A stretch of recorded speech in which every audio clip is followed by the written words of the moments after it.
When the bat hits the ball and flies over the wall, that's Sonola. Sonola. If you throw a belt high, you gonna watch that ball fly. That's Sonola. Next year he played with a new team. Oh boy, that's my dream. That's Sonola.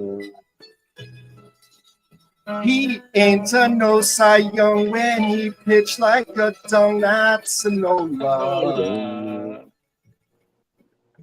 He likes to eat gumbo, but he pitches like Dumbo. That's Sonola.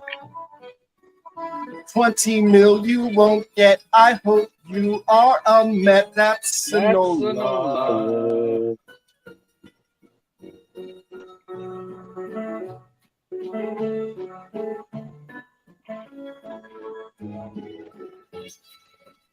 If the inning is 4, you know the other team's gonna score. That's Sonola.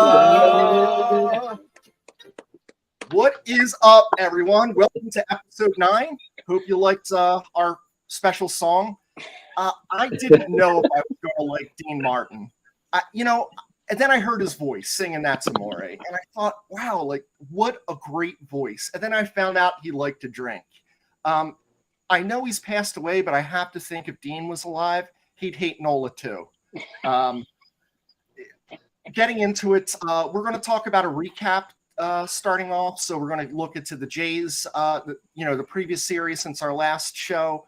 We're going to look ahead to the Nats and Giants.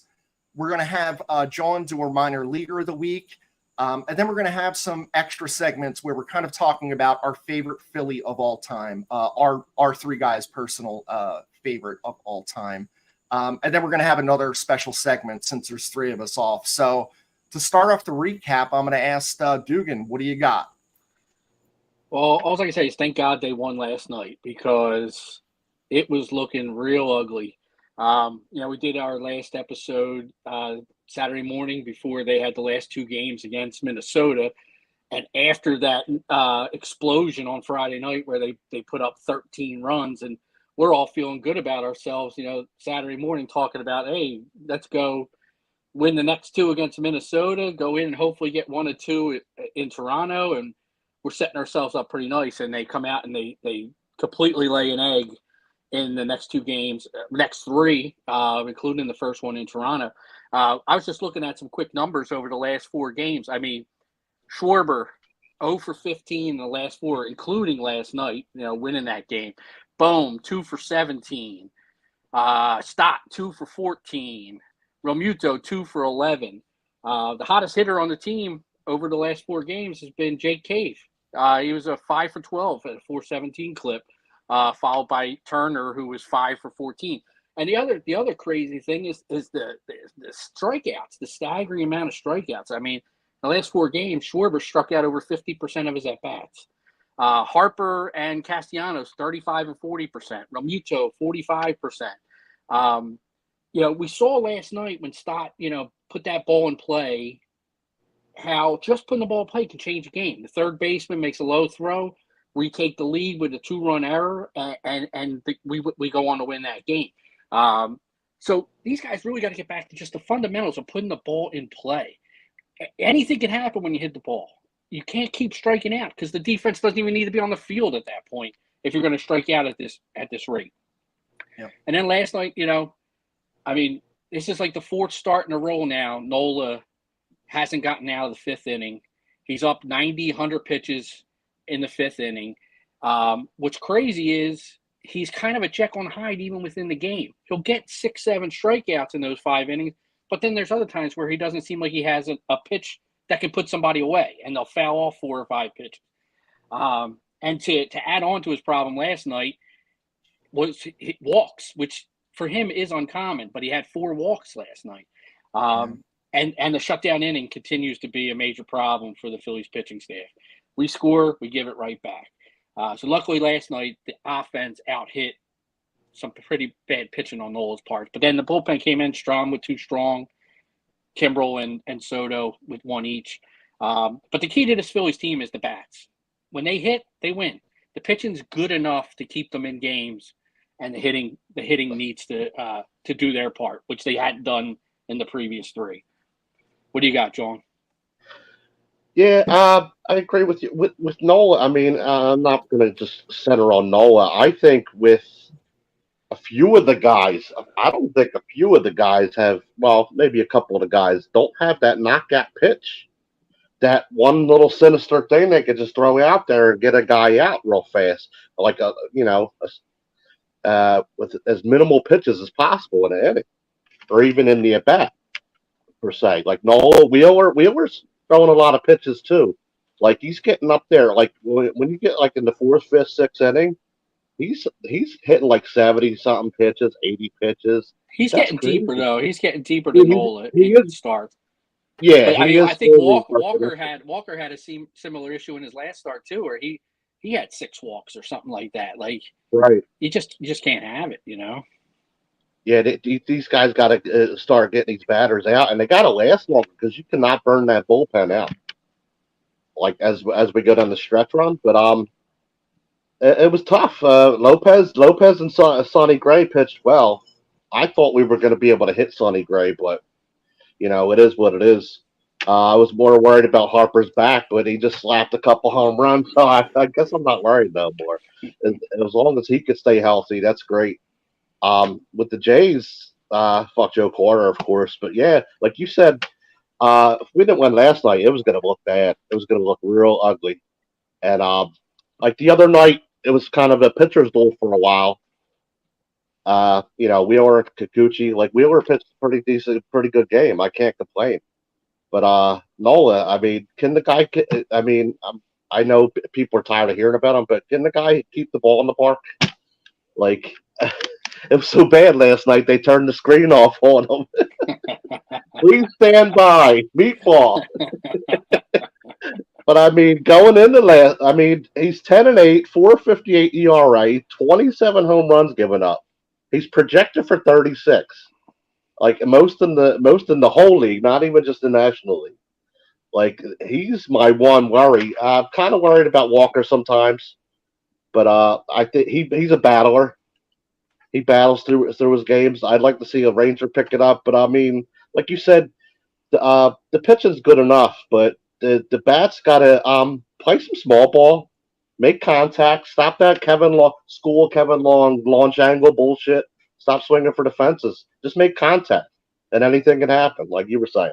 What do you got, Chris? It's the tale of 2 teams. The bookends of the last 5 games. It's a good one where we're up 13. We get 13, and then the offense comes alive here. Then in between, like it's the doldrums of like, are we a playoff team? There's that question. Those 3 losses in between, you're like, here we go again. Is it going to be one of those things? The thing that stands out to me of the last couple games are, Harper, maybe his stroke's coming back. Maybe that power's coming back. It was nice to see, home runs over the last little bit, 2 in a game. He hasn't done that forever. Nola is just maddening. It's really disgusting that he gets the win and Wheeler gets a loss. And, I know it's baseball. Yeah. But shoot, like Wheeler pitched an incredible game. Nola pitched a terrible game. I was looking at some Nola stats and, last year he was 4th in Cy Young. I have no fucking idea how this happens. Like, that's not how good he was because he was 11-13. He was decent, but like 4th at 11-13, it's unheard of. Nola has not been numbers. It's the way they look at the numbers. Like you can skew statistics to make them say anything you want. yeah. And that's kind of what the Nola defenders always go back to is look at these numbers. Look at these numbers. He's first in this and third in that and fifth in that. To me, it's the eye test. Like, what does this guy bring? And, big game after big game, he comes up small.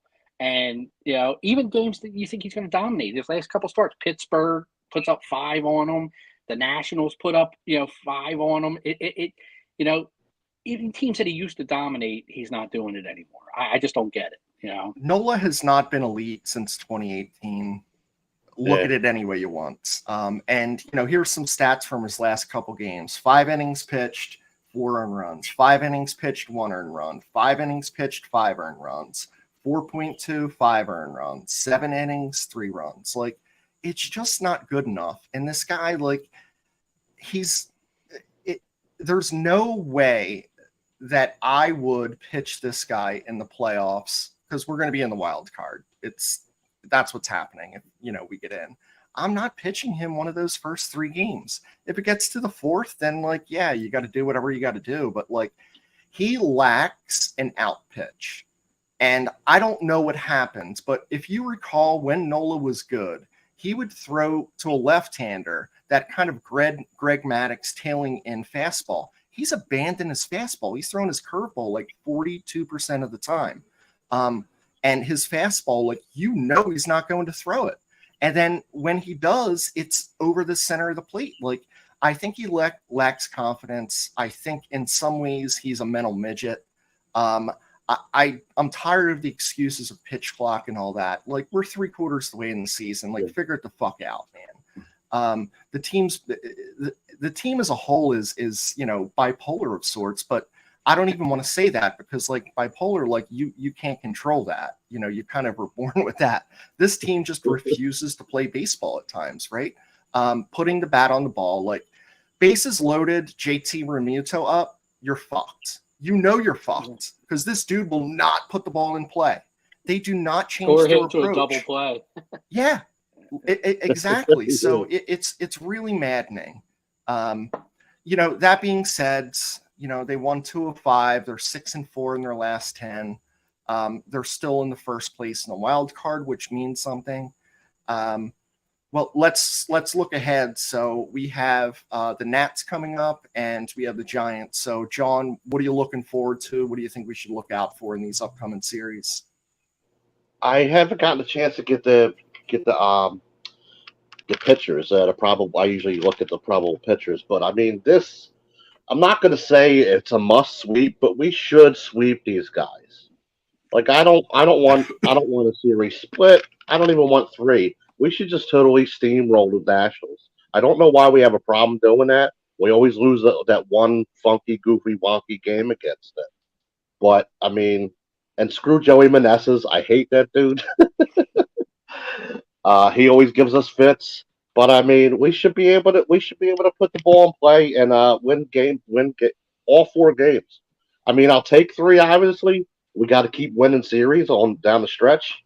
But I mean, I should quote that, should sweep them. Is it a 4 game or a 3 game series? I thought it was only 4, 3 right? games. I thought it was only 3. It's 3, right? Because we're playing Friday, Saturday, Sunday. Saturday, Sunday. Yeah, 3 game. Okay, I thought I heard Monday was that. When's the game at Williamsport? Sunday night.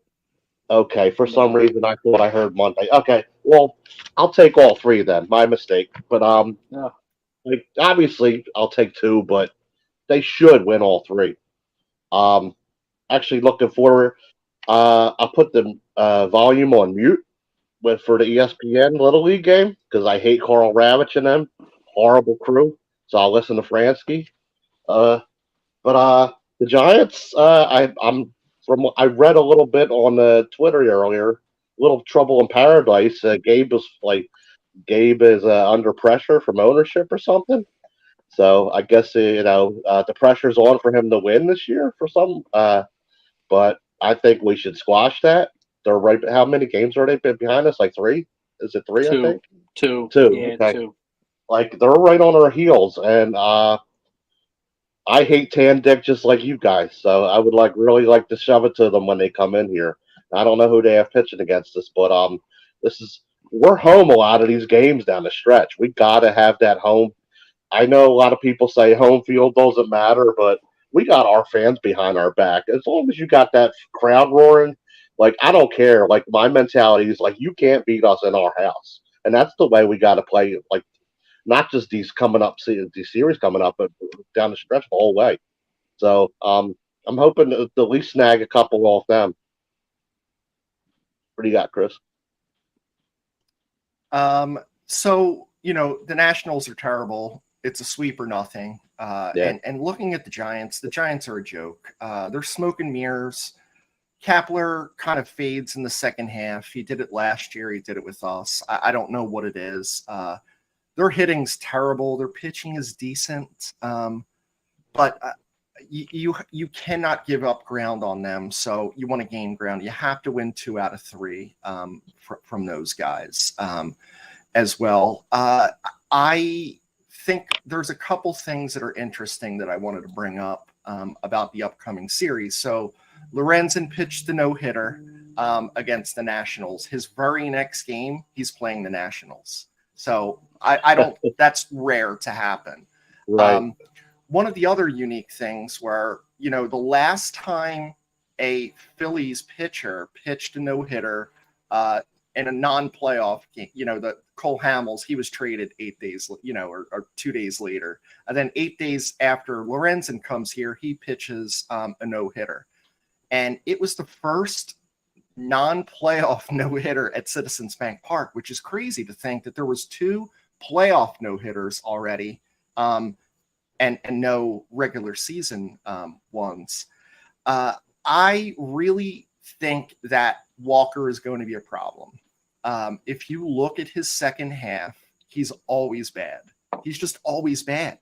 I really worry about him. So then, what do you look at? And I'm looking at, Wheeler, Ranger, possibly Lorenzen, kind of 3-man going into a playoff, because I just don't trust Walker at this point. He hasn't looked good in a month. And hopefully these days off help, but the walks are really concerning. Him and Nola. Nola generally will not walk. He'll throw an 0-2 pitch over the plate, a 3-2 like cookie right down the middle to avoid walks. But I'm looking for 5 wins here, and nothing less than that is acceptable. You have to sweep the Nats. You just have to. They don't give a shit about the game anymore. There's like a bunch of young kids. The Giants do, but you have to get up for games like that. I think they have to play smarter. They have to consider and this is a crazy idea, but change your approach when there's runner on base. If you're doing so terrible with runners on base, the pitchers aren't all of a sudden getting better when the bases are loaded. The Phillies are just getting worse when the bases are loaded and trying to do things that they shouldn't be trying to do, which is, I'm guessing, hit a home run each time. It's almost like rather than the pressure being on the pitcher, our hitters are putting the pressure on themselves to do something, hit a grand slam or hit a double. Right. Just yeah, put the ball in squeezing play, the bat, fly, just the pressure hit on it the other pitcher, way, whatever. It's on the pitcher in that situation. You got to let the pitcher. He's already in trouble. Make it worse on him. Don't make it easy on him by swinging out of your ass. And trying to hit the ball 900 feet when a single will get you 2 runs. And look for a pitch. I don't see that. I mean, it's tough to know if they are. I don't know if the bases are loaded or second and third. I'm going up there with an idea of what I'm expecting from this guy, and I'm looking for my pitch, not swinging at the first pitch because it's theirs and you're just anxious. But, again, I think 5 wins. So, Chris, what do you have? Yeah, I mean, I just think the law of averages and the fact that we've seen this Phillies team with they throw out a clunker every once in a while. So I can't say that any assurity they're going to go in and sweep the Nationals. And like John pointed out, we always seem to lose a game to them that we shouldn't lose. Phillies are lined up with Lorenzen, Sanchez, and Suarez for that series. I hadn't seen the Nationals; they were all TBD last time I checked. So I right now, we just beat them at home 3 out of 4. Last week, 6-4 on the season against them. Pretty typical with the way we play the Nationals. It's always kind of right around 500, a game or two over 500. So I think I'll take 2 out of 3 in that series against the Nationals, just because that just seems to be what always happens. The Giants, I mean, I went back and looked back how we played the Giants the past couple of years, and we have not been good against the Giants. 2021, 2-4. 2022, 1-5. This year, on our West Coast trip, went 0-3 against the Giants earlier this year. I agree with you, Chris. I looked at their hitting, the batting average. They only have like 3 guys that qualify for the batting, in the batting race. I mean, they don't have anybody that really scares you on that team offensively. Couple pitchers, Logan Webb, Alex Cobb, maybe the only 2 guys in their rotation that are really, top line starters. But even at 9-9, 6-4, they're not out there blowing people away. And Cobb's gotten destroyed in his last couple games. Yeah, he hasn't been good. I mean, it's probably with 2 out of 3 again against them. So I'm thinking if they can win 4 of the 6 over this next little stretch here, I'd be happy with that. Create some distance between you and the Giants. Obviously, if you're the Phillies, you want that number 1 wild card spot, so you're at home come playoff time, which is, we saw last year what a huge advantage that was for the Phillies, at least until the World Series. But we want to just keep pace and stay ahead of the Giants and take 2 out of 3 there. Yep. All right, so let's before we go to the next segment, we'll go to some comments here. So, Maura, thank you. Best cover ever. I mean, I appreciate that. Drunk Al Yankovic. Oh, my goodness. Amaro would fit too. Yeah, that's Amaro. Well, maybe that's another one. So, Dave, if you have some lyrics, if you want to send them our way, we'll kind of try to add that. Alex, bravo. This is amazing. It feels good to have a few people say it's fun, or because it's worrisome. I can't sing and you're singing on a show that millions and millions of people are seeing. Millions. Better than the practice round, gentlemen. Had to listen from State College. Have a great show. Mike, good luck with moving your daughter in. Mike wasn't able to be on today, but I appreciate you listening in and that words of encouragement. So we have Mike. Seems like Nola shakes off JT way too much. Dugan, do you see that? In his last start, last night, I did see it quite a few times that he was shaking them off. Yeah. And it's funny because it comes on the heels of Lorenzen praising JT after his first 2 starts, and the guy threw a no-hitter. So I don't know. I don't know. I would just say whatever JT punches in that little pitch com, you just throw it. Whether you want to or not. I would trust JT at this point. Is there a chance that JT's telling the pitcher, batters, what's coming? Kind of like Crash Davis? Crash Davis, I mean, yeah. I don't think he needs to, because Nola's throwing like 88-mile-per-hour fastballs down the middle. So, all right. So moving on. So, Lindsay, Nola gave up on the Phillies when he decided he's not interested in staying after this season. Yeah, I mean, that's possible, right? And we've given up on him. I know that there's a lot of pro Nola people. Oh, he throws a lot of innings. I don't give a shit. I'd rather have someone throw quality innings and look like he gives a shit. Nola just looks like he doesn't. And I hope that he actually makes less money than what the Phillies offered. My hope is the Phillies give a qualifying offer so they get whatever the benefit is of that. Then he signs somewhere else. I don't want him here anymore. I'm done with him. Tasha, empty. Oh, wait, here we go. So Tasha, Rodolfo is so much worse than JT. I have no idea why Rodolfo's on this team. I didn't know why Harrison was on this team. I'd rather have a younger guy like Clemens who has some possibilities and flexibility. Castro, I'm just not a fan of. All right, we'll go to 2 more here. Jersey Rich, didn't know about this. I'll be tuning in. And Mike Waukee, double no. A little Johnny Vandermeer back-to-back. I mean, that would be absolutely crazy. I just hope we win, honestly. I'm booing him if he gives up a hit, though. I'm going to boo him if he gives up a hit. Yeah.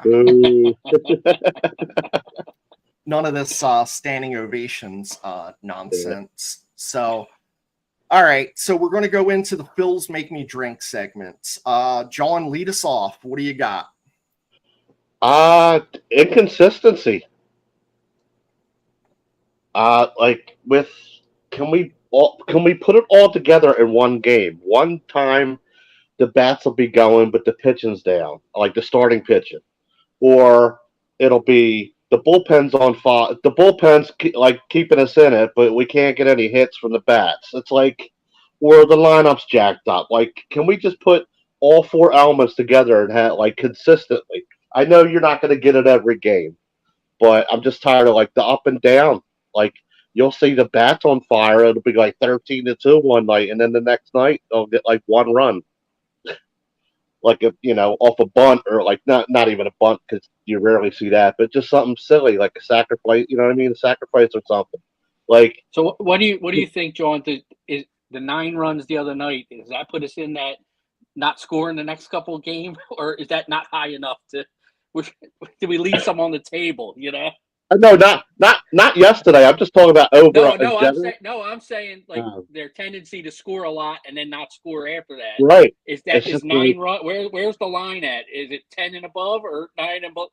Is 9 that number where now we got to worry about them not scoring the next couple games? Yeah. Yeah. It's crazy. Like we're either here or here. We're never that may be like 4 runs. I don't even know if it's 9. Like I think it's 4, and they're like, yeah, we're done for. We shot our load. Yeah. If Noah's pitching, you need like 10 in the first inning. Then they might come back and get 11. Who knows? But yeah, it's just the inconsistency. Like I'd like to see them just put it all together down the stretch. Like this is when we really need it right now. Just put it all together. I know you're not going to get it all together every single night, but just do the best you can. Like you know what I mean? We're coming into like the stretch run here. This is crunch time. That's what's been bothering the shit out of me lately. Just up and down. What do you got, Dugan? Well, before I get started, let me just show off my shirt to everybody. I thank my wife for the Wet Bandit shirt. Right. I think it's a great shirt. I love it. I appreciate it. From her, a nice gift. Mine's not going to be about the Phillies. It's going to be about umpires and how terrible umpiring has been this season. And I think one of the biggest things that frustrates me is why are there so many replacement umpires? Why are these guys, these full-time umpires, getting so much vacation time during the season? Like, we had, a pretty pivotal game the other night against Minnesota decided by a replacement umpire calling a pitch a strike 3 on Alec Bohm with the bases loaded. That was a foot inside.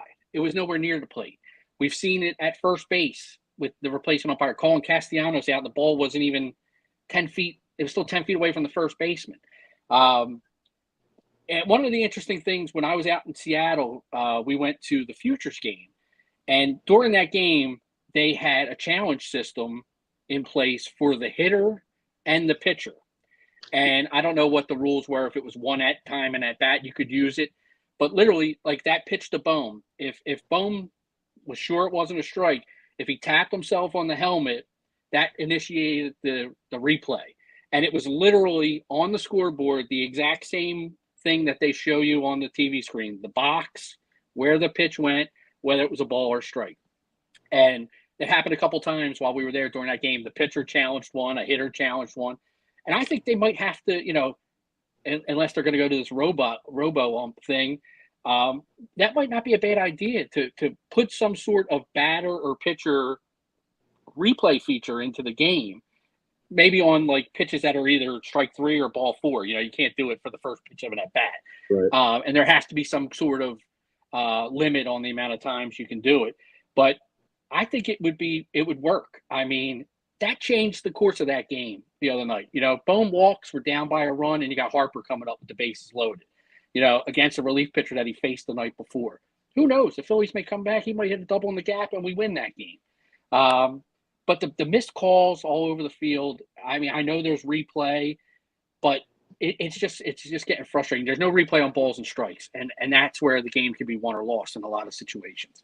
And these guys have just been absolutely brutal. So I'd love to see MLB, if you really want to improve the game, put in some sort of replay for the hitters and the pitchers to get those calls right. That's what I got this week. Yeah, Chris, that's a great point. Like, I was looking at the umpire last night, and he, believe it or not, like, and I agree that they're normally terrible, he almost had a perfect game. Yeah. Like, he only called 2 balls that were a strike or strikes that were balls. Like, and I was surprised at that. So, like, that brings up a point. We have the metrics on these guys. So I don't think there should be this rotation. Like, oh, you go from home to first the next game. And Like, if you're a replacement, if you're there as a replacement umpire, you shouldn't get the plate. You know, like, why are you putting these guys at the plate? You know? Right. Put him at third base or like whatever the, you know, like there's not many calls there. Put him at third. Or I like guess third is like right field in Little League. Don't let the full-time umpires take vacation after the All-Star break when the games really, you know, mean something. I mean, Christ, they get to go down to Florida or Arizona for 2 months before the season even starts. You know, how much fucking vacation do they need? You know, shit, they're flying to LA, Florida, all during the season. What the hell they need vacation for? But yeah, it's just frustrating that some of these games are coming down to, you know, replacement umpires. They're not even major league umpires. It really frustrates me. Yeah. My Phils make me drink is like the cameraman. What the fuck was going on? Like, what are we doing with that? Like, seriously, I'm like, you know, 6 to 8 beers deep. So I'm like fucking worried that it's like my fucking vision. And I'm like, you know, like shit, like maybe I should need to settle down. You know, my wife's saying like, hey, you know, maybe not having, you know, 10 on a Tuesday. And I'm like, I don't know. Like, all right, 9, okay. Like, is that good? But then I start seeing, you know, this camera and this production value, and I'm just like, man, that was terrible. I still haven't seen Harper's hit. Yeah, get it together. I saw the guy field the ball. You know, that was it. Yeah, it's they're like panning up like this and then down. It was just a fucking disaster. Like, I don't know. I feel like the production value went down, and is there still like problems? Like, are some of the Phillies real cameraman, they can't go into Canada because of, you know, legal troubles? I don't know. Like, every time they go to Canada, it's like fucking Ben Davis has to go up and we got to listen to that fucking numbskull. And the camera dudes are just like, I don't know, what are they doing? Like, I know that you know, Canada's a fun place for some people, and maybe that, you know, Molson Canadian or Molson Ice, they had too many, but get your shit together, Comcast, NBC Sports Philadelphia, whatever the fuck your name is. That's kind of what burns me up. We're going to go to some more comments, and then we'll go to in our next segment. So we left off with our boy Walk. So Josh, Nola can make any team look like 9 guys in the running for a Silver Slugger. Yes, yeah, no doubt. Jake agrees with the issue with Walker. Like, he just fades down the tail end, and hopefully this 6-man and giving him some rest gives him some type of mojo, but I don't know. Nancy liked the Crash Davis. And should we give Nola a standing O? So, you know, Dugan, I'm going to let you take this one. I'm not touching this. No fucking way. I mean, I think, like, you know, the Trey Turner thing, that was kind of organic, and you saw that Trey Turner gives a shit and that he's trying to work his way out of the funk. Noah's got the same droopy dog expression, whether he's pitching you know, a perfect game or he's giving up 5 home runs. He just doesn't have that fire where I don't think a standing ovation would do anything to Nola.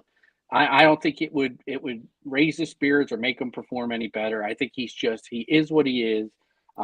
Turner was a guy that obviously it had a positive effect on, but Nola needs to get booed every time that he screws up, and he needs to know that, you know, we expect more from him and we need more from him, especially, you know, I mean, he's been our opening day starter, 6 straight years now?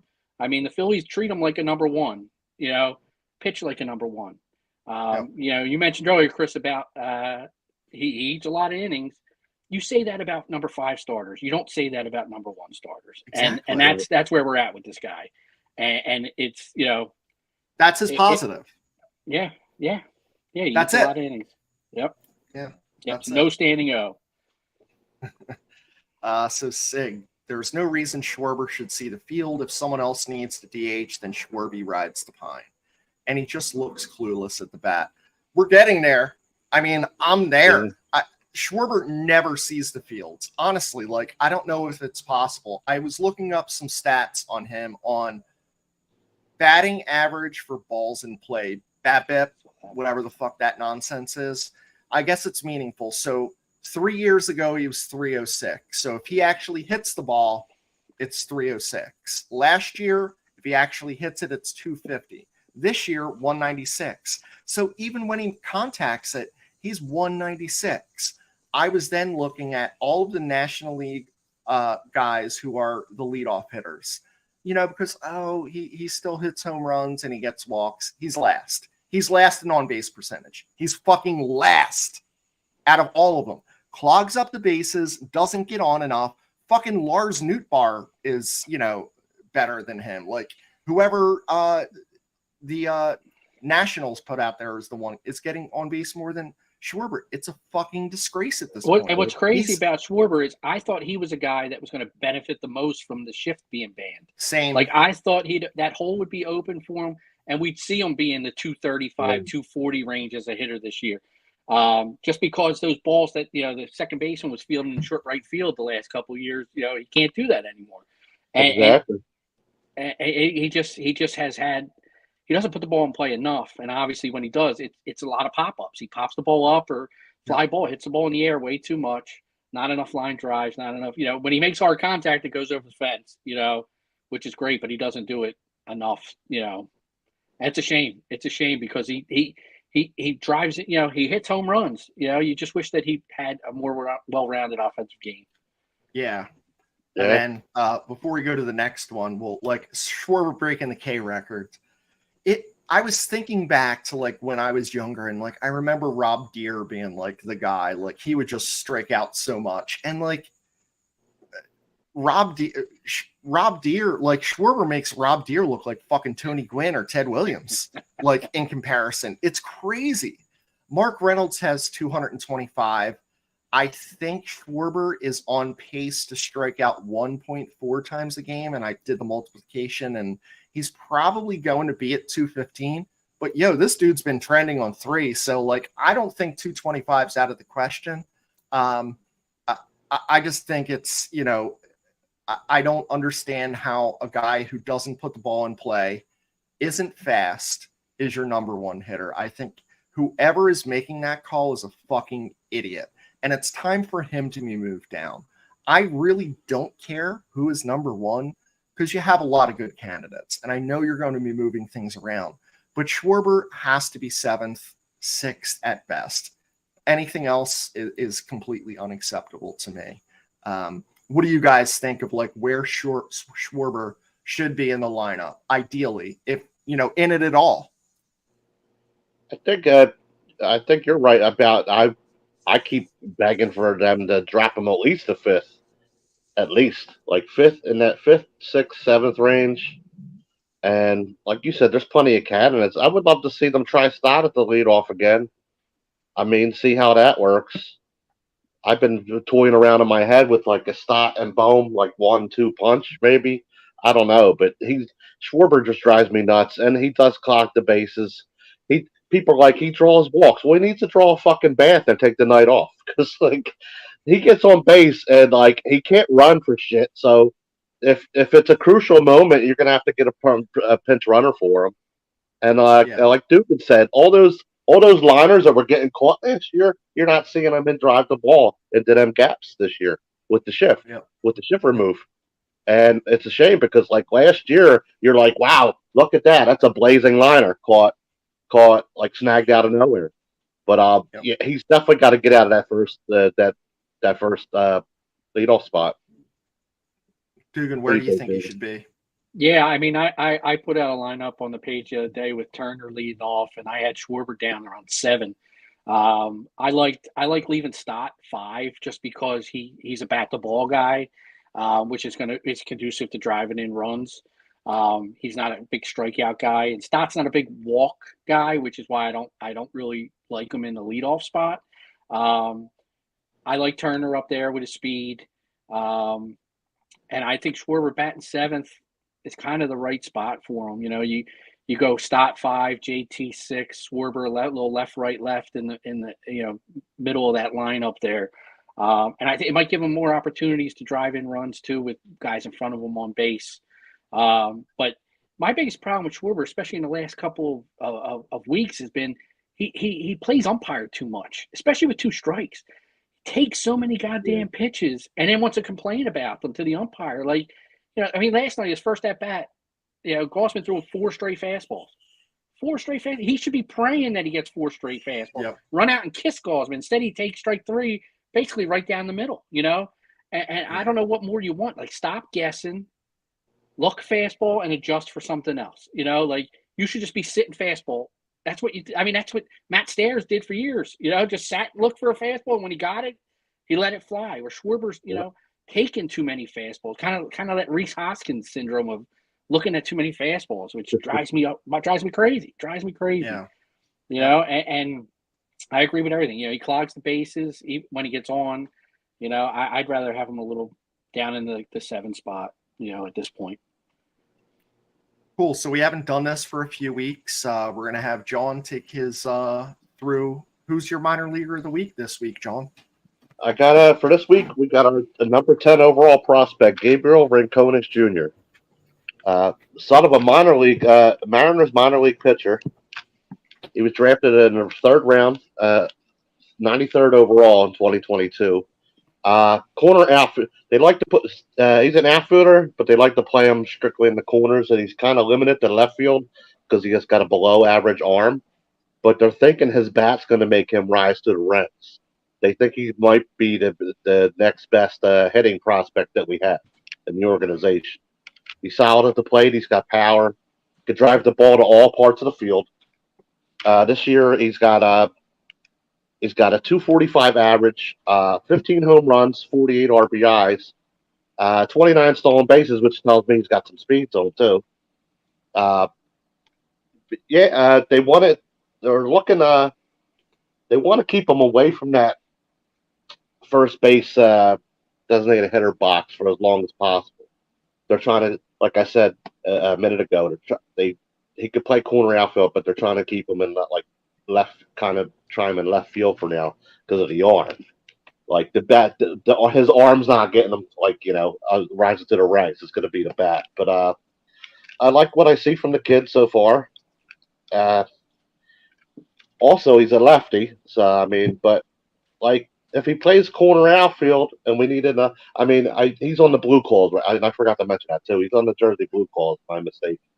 But he's not going to be up for a little bit. But one day we need that corner outfielder that can hit for some power, steal some bases. Be nice.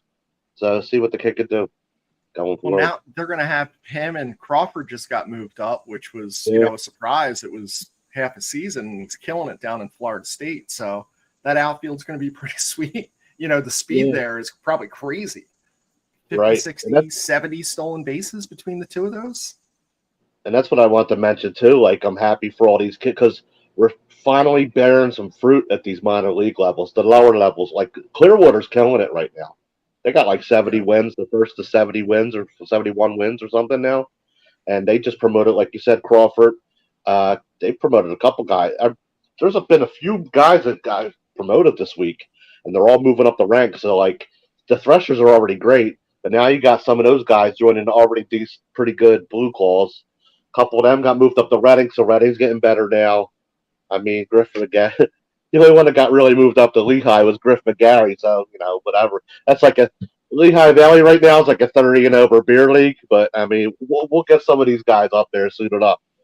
I'm just glad to see some fruit finally, bearing from the tree that what Mattingly Jr. and Dombrowski are doing. So let's hope we get some, solid prospects up here in the next couple of years or so.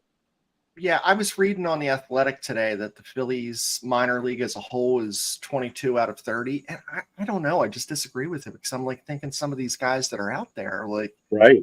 I don't know if that's true. Atlanta's actually 30th, which is no surprise because, they traded off a bunch of their minor leaguers to get Sean Murphy, and they've made some moves. And honestly, Atlanta brings some dude up you never heard of, and he hits 300. So I don't know how the fuck they do that, but I don't know if we're 22. I think that there's enough, but again, like McGarry, he's terrible. Like he's doing terrible. Right.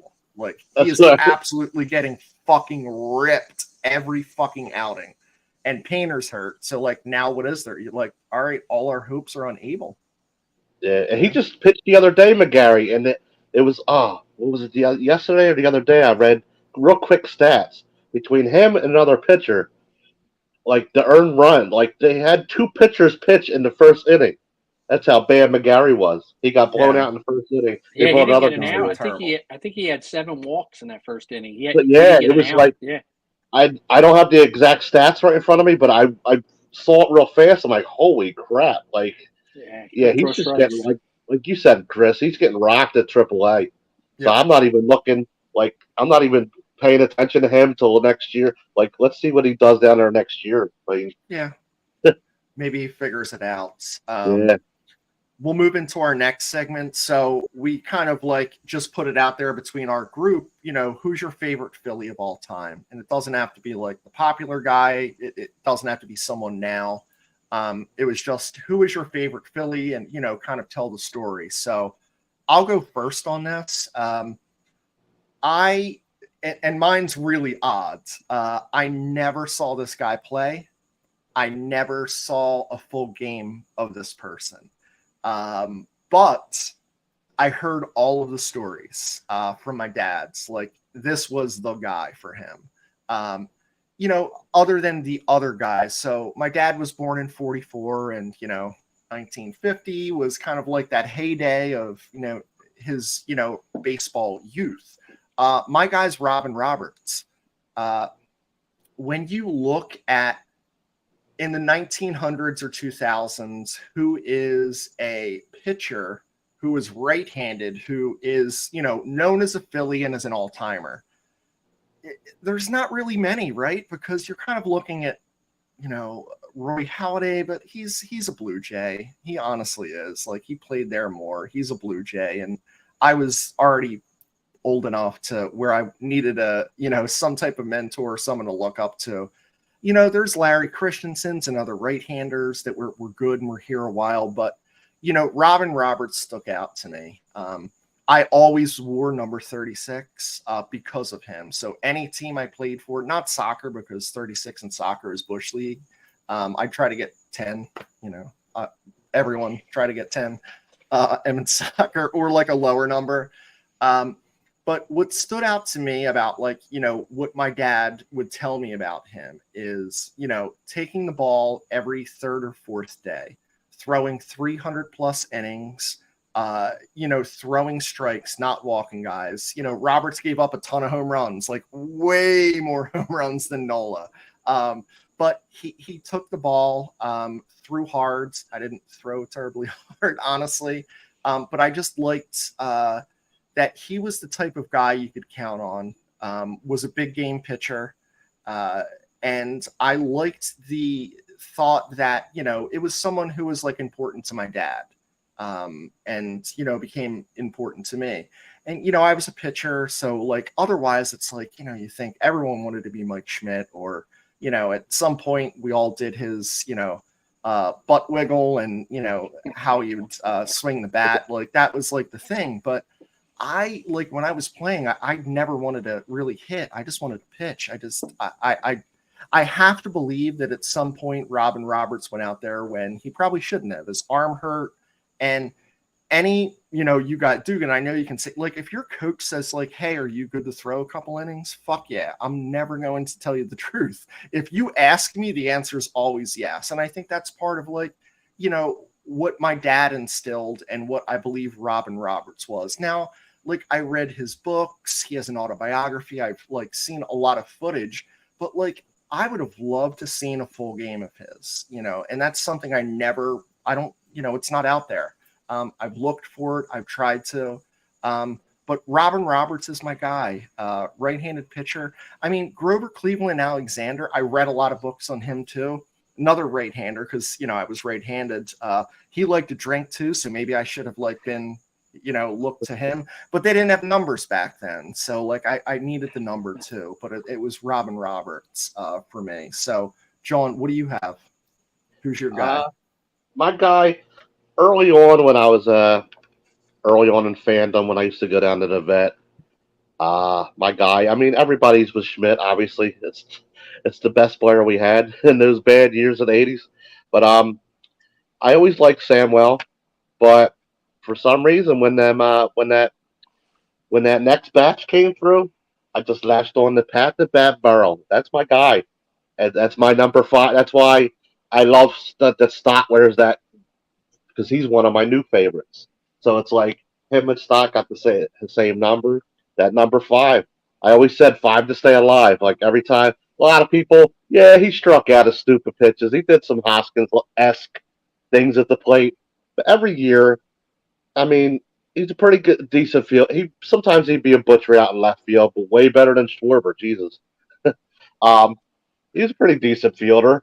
Every year, you can count on him for about like 100 RBIs, at least 20 home runs. I was just looking at the stats a minute before we came on, his career stats. Every year but his first year with the Phillies, at least. Now, obviously, he declined when he went to the Rays, a little bit with the Giants. But every year but his first year, he had over 20 home runs. I mean, did anything have to do with it that he was called the Midnight Mayor of Center City and you're the mayor of, Ashburn Alley? Yeah, I was about to get to that too. 6'4", 235, lady slider. An old head of mine from the old neighborhood. He used to bartend at McCormick's and Schmidt's. He said he would go in there and stay in there. He'd just pick up a different woman every after every home game, and just leave with a different chick. He's like, I could never figure it out. But for some reason, every time I loved his style of play. I loved his walk-up song, actually. Remember Dirty Laundry used to come on? Like, it's by Don Henley. They used to come on like, that, and then I'm like, yeah, let's go. I used to get hyped. But yeah, mine was always Pat Burrell, and he got 2 rings. He got one here, one in San Fran. So I was happy to see him get one out there, too, when he went out there. It totally slipped my mind that he was over Tampa Bay Ray until like today. I was like, oh yeah, that's right. He spent like a half season there or something like that. Like I think the next year he got traded to the Giants or something. But that's my guy. Every time I see him play, I had the jersey on. I had a sign up at the 700s. I'm like, he ain't seeing this sign. I'm drunk. I should just. I'm going to tell you 2 stories about Pat Burrell, then, we'll go to Dugan. So, and Dugan knows this one. So I found a picture of Burrell where he's like, I think he's like shirtless. He's with a couple of girls and he's like at the beach. And I was like, oh, I want to put some pictures up in the DPF garage of like, people that I like that are cool people. And I like showed my wife. I says, what do you think of putting this up? She's like, I don't want to see like bikini girls. And I was like, it's Pat Burrell. Like, it's Pat Burrell. Like, yeah, like it was totally awesome. Then the other one was, there's a story that Pat Burrell, like maybe it was after McCormick's, he took a young lady home and there was, mirrors in this room. Well, while he was, performing an act with her, he actually broke the mirror high-fiving himself. I don't know if this is true, but I heard it was true. Like, I could see that. Like, he high-fived himself and broke the fucking mirror. So it's such a bro moment. Like, yeah, bro. That's funny. I see you. That's hilarious. Yeah. I just don't want to see John in that gimp outfit that Burrell was in. Oh, that's what it was. I could, yeah. Yeah, remember that gimp outfit with the black mask? Well, we might have a DPF garage Halloween party, and now There I you guess go. the There gimp he goes. outfit's The out gimp. for you. John shows up as the gimp. With a number Oh, 5 my on the back. Yeah. I'm coming as Ricky Bidet. All right, so I guess it's my turn. My guy kind of spanned it. He played 11 years in the majors, 9 with the Phillies. Kind of started tail end of high school through the college years. He was on the team. I was primarily a middle infielder my whole playing career, so I always appreciate middle infielders, and I appreciate good defense. And this guy always seemed to play good defense. He hit enough to be relevant. and it's Mickey Morandini. I love the way Mickey Morandini played the game. I always felt like he played hard, he hustled, he's always seemed to be in the right spot defensively, made a big play. I mean, I look at some of his stats. He's got the 14th best career fielding percentage all time for second baseman. He finished number one in fielding percentage in 1998. And as far as he was a 267 career hitter, but he had 2 seasons where he finished in the top 10s in singles, 2 seasons in doubles, and 4 seasons where he finished in the top 10 in triples. So he did enough with the bat to keep himself relevant. And he was a major cog in that 93 team with him and Mariano Duncan kind of having a pretty much a strict platoon at second base, righty lefty. I remember the big game in LA where he made the diving play in the 9th inning, got a double play, saved Mitch Williams' ass in that game. He's just a guy that I just enjoyed watching play because I always felt like he played the right way. And when the ball was hit to him, you knew it was an out. He made all the plays. Just a really solid professional baseball player. And I just love the way Harry said his name. So it was like a match made in heaven, you know. But always a fan. Got to run into him, you know, a few times with my girls playing for the Phillies. He's still an ambassador down there, so I got to meet him several times. And really super nice guy, and a pretty good baseball player. But one of my favorites of all time. Chris, I think he was sent our beer from Von C. Yeah, I'm not he 100% was. sure, but I Yeah. think he was. So it'd be cool Yeah. to see him with that. Yeah, with Morandini, one of the things that stuck out is like if you showed 10 guys in a lineup, I would not pick him as a baseball player, right? And that's the beauty of Mickey Morandini. Yeah. Worked harder, and I totally agree with that. Where else did he play? I can't remember. He went to the Cubs. He was traded. Phillies traded him to the Cubs. He played 2 years for the Cubs, and then I think he had a little cup of tea with the Blue Jays. You know, like a 35 game run at the end. Okay. With the Blue Jays, but primarily 9 years with the Phillies, 2 with the Cubs. Okay. Yeah, but I thought he had a nice career, really nice career. I mean, he was an all-star in 95. You know, and just, you know, to be in the top 15 all-time fielding percentage is pretty special. So yeah, I love your guys' picks. I think this was you know, kind of an awesome segment and spoke to it. I'm going to switch over to some comments, and then we're gonna end the show here. So let me see. Can we do a DPF night at the Phillies and not when Nola plays? So, Christy, this is a great idea, and it's even a better idea that's when not Nola is pitching. I'm down with that, so I don't know if that's an interest. Like, I'd like to kind of see it in the comments, yes or no. But maybe we'll post it on the page. But, you know, I think that makes sense. I think that would be cool for us to be able to do that. What do you got to do? You got to get 500 tickets to throw out the Yeah, throw out the first. That pitch, would right? be badass. Like if one of us could throw out the damn first ball, that would be freaking awesome. And I'd love to do it against the Mets. Yeah. Just because. Josh, always appreciate your support. Love seeing you on here. Got to put the ball in play. Agreed. Garrett, where were you, man? No comments? Like, do we have work tonight? What's the deal? So I've been listening since the start. Can't comment, though. Helping my son with his homework. Jesus, like pulling at the heartstrings. This dude's like working, watching us, helping homework. I mean, Dugan and John are pretty smart. I can hold my own in certain things. If you need some help, DM us. We'll give you, you know, your son or daughter a little, some tips. So thanks for tuning in, Garrett. You're awesome. Jose Hernandez. Not sure where Josh was going with that, but it was a while ago. So Doug, what's up, guys? I know Schwarber has been asked this year other than home runs, but that's what he got signed to do. Batting average is low, but it's never been high. He is what he is. He is what he is. And maybe it's time that, you know, he is what he is somewhere else. I mean, I agree with, you know, he is what he is, but his career average is probably closer to 230. I mean, if he was just hitting 230, you know, that's like a 45, 50 point swing from where he's at right now.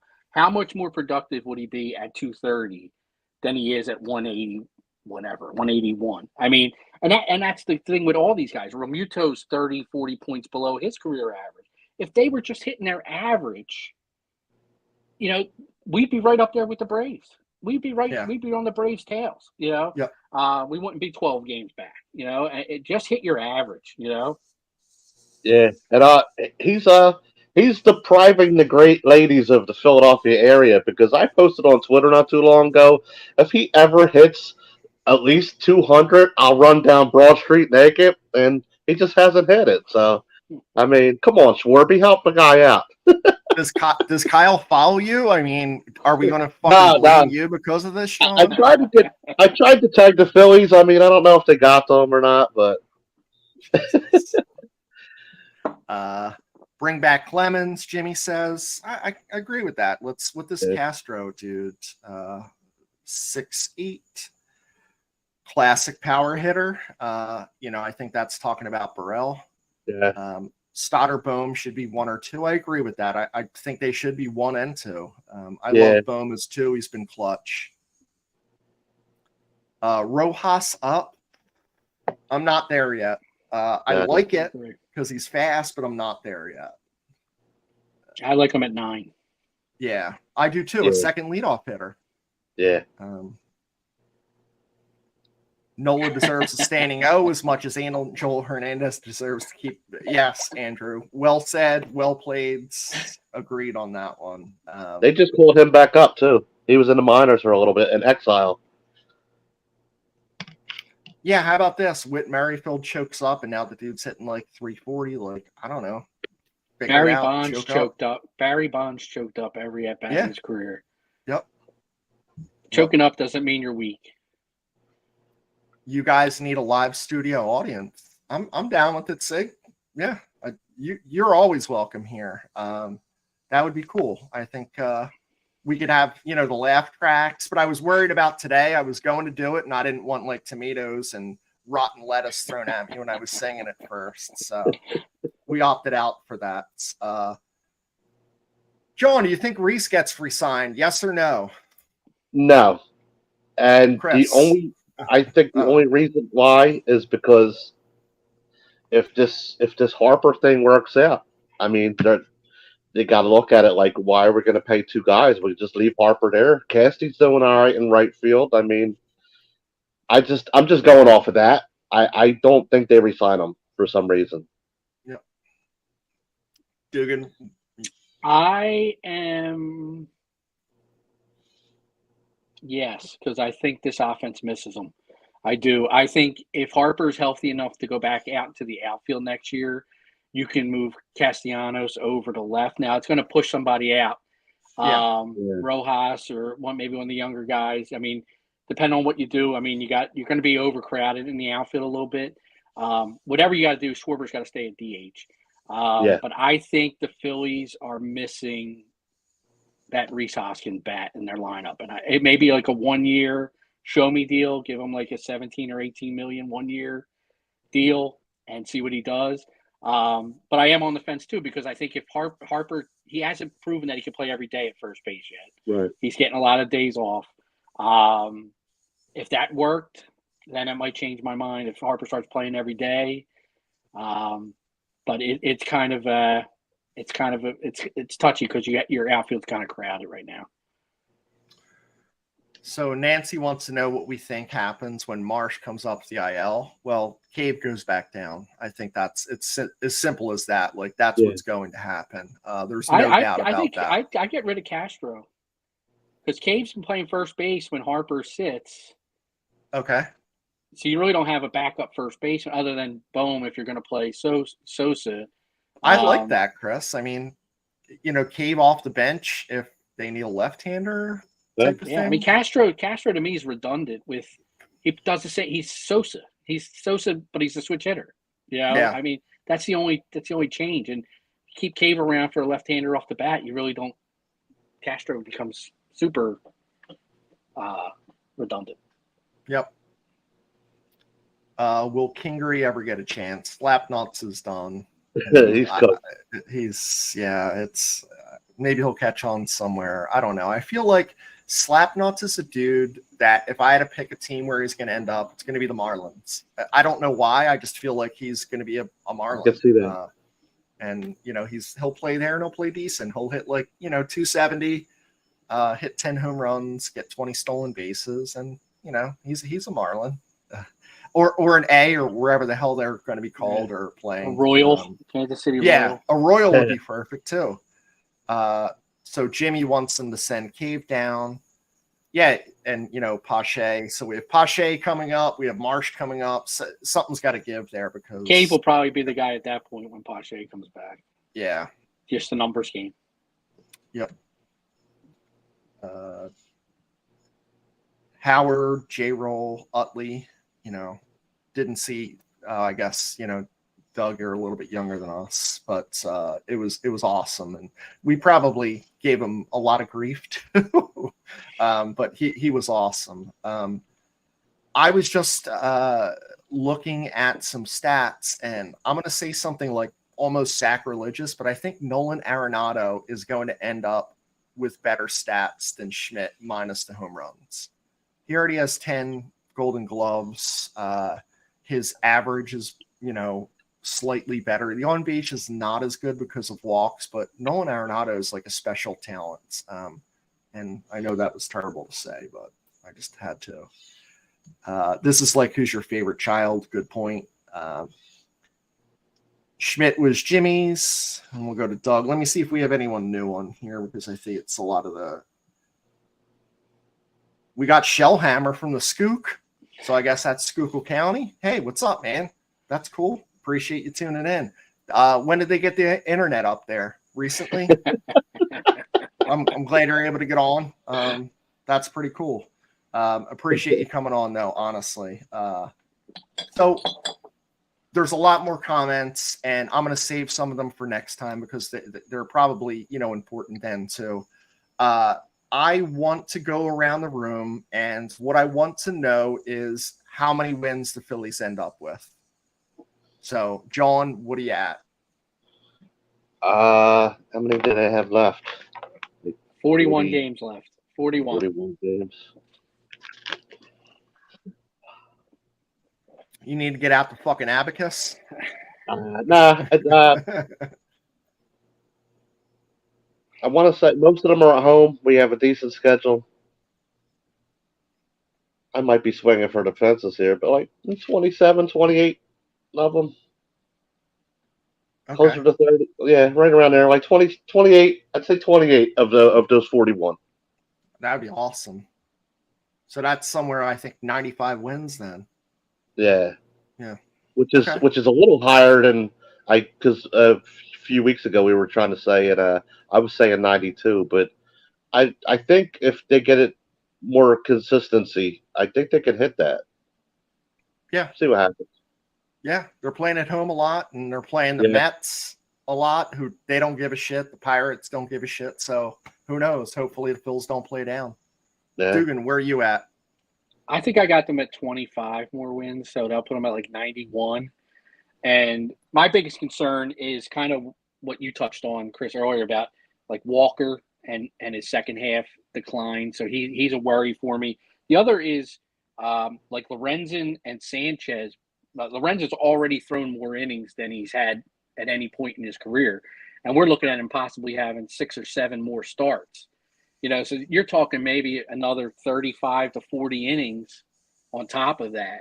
Already a career high. Sanchez, same thing. He's over his career high last year between AAA and the majors. He threw about 98 innings. He's already at 108. And if they stay on schedule, all 5 starters will make 7 more starts, and Nolan will make 6 if they keep the rotation as it goes. So all these guys are looking at, if they average 5-6 innings, a game, 35 to 40 something extra innings on top of some career highs. And I think Walker would kind of be right at his career high in innings. So it's a concern. The pitching's a concern. These guys kind of wearing down as the season goes on, especially given Walker's history. The fact that Lorenzen's been primarily a bullpen guy, other than a couple of random seasons throughout his career, and Sanchez really, not having that much time in the majors and seeing that many consistent starts. So, but I think 25 wins. If the offense gets more consistent, I could see John's 27 or 28. win 3 additional games, but I think they're right in that 91 win range, which should be good enough for the first wild card, I would think. Yeah, my goal, I think the high end is 91. I think they're going to end up at 89. I think 90 is a special number that they just don't hit. But the most important thing to me is that they end the season on a good note. I don't want to end the season on like this 3-game lull that just happened with the Twins and Blue Jays. Like, that's just not what we need. I think, we know we're in. At some point, if we know we have the first or second place locked in, I don't know. I'm all for like kind of like not playing the starting at least the pitchers, because like who gives a shit? And let's line up game 1 and 2, because hopefully there isn't a game 3. But I think they're going to end at 89. I just don't want to go out west. I don't want to have to go play the Giants in San Francisco. No, they never play well out there. Never No. play well out there, and you got Yep. 3 games out there. There's no shot at coming home to try and salvage a series or whatever. So Yep. you got to play all 3 out there, and they're bad out. They're bad out there. So And that's the thing too. That's the thing too. I don't want what happened last year, where, like, I want us to secure that first spot, because I don't want it to be like last year where we were on the road and I was like, I have a ticket if they come home. Please come home. I want to see a playoff game. Like, you're biting your nails wondering if they're going to lose, and then they finally came home because they played all those road games at the end of the season last year. Then they were on the road to begin the playoffs, and you're like, when the fuck are they coming home? I just want to see them play at CDP. And then they finally came. I'm like, shoo, like, because I went to a game in each series. I was lucky enough to see, so I just don't want that to happen either. Yeah. Yep, agreed. Awesome show. I want to end it with, one thing. We are selling our shirts. I'm wearing one of them. So it's phillysportshirts.com. It's scrolling across the bottom there for people who are viewing the feed. So PHILLY sports.com. Any shirts that you buy in August, I'm going to have like, a DPF viewer party. I'm going to pick 5 random people if you purchased any shirt. So each shirt is an entry. I'm going to do the drawing on September 7th, and it's going to be the September 23rd game against the fucking Mets. Here, I can't do the alcohol thing. You got to bring your own legalities and whatnots. But I'll provide food, and I'm looking forward to a good time. So, grab our shirts. We appreciate your support. I believe we're going to have in 1 week on Thursday, we're going to get to double figures. So episode 10. Appreciate everyone tuning in, watching, listening, wherever it may be. Twitter, YouTube, Facebook, Spotify, Amazon, Apple. Fuck the Mets. Fuck Joe Carter. And, have a good night, everyone.